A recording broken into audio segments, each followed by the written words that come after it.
अगर आप भी चाहते हैं कि धीरज ध्यानी यूट्यूब चैनल पर डाला गया ऑडियो और वीडियो आप तक पहले पहुंचे तो लाल बटन दबाकर चैनल को सब्सक्राइब जरूर करें और बेल आइकन को दबाना ना भूलें।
हाथ में डाला लेने ठार सब करइए जयकार पूजन बेर में यो आवे करियो न देर पूजन बेर में।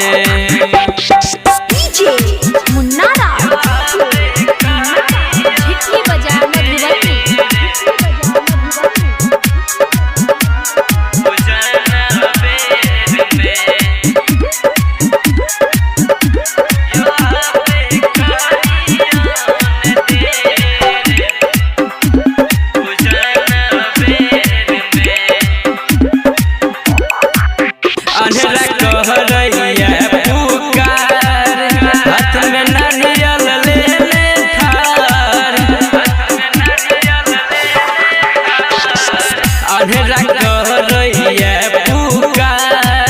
हाथ में नारियल लेने ठार करियो सबक बेरा पार पूजन बेर में यो अब करियो न देर पूजन बेर में।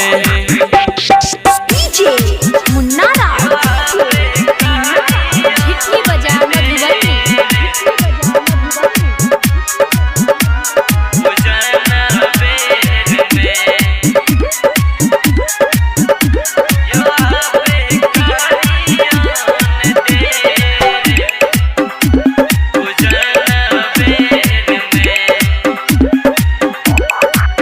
धीरज ध्यान लगे नय ध्यान रणधीर बाबरिया करई अपना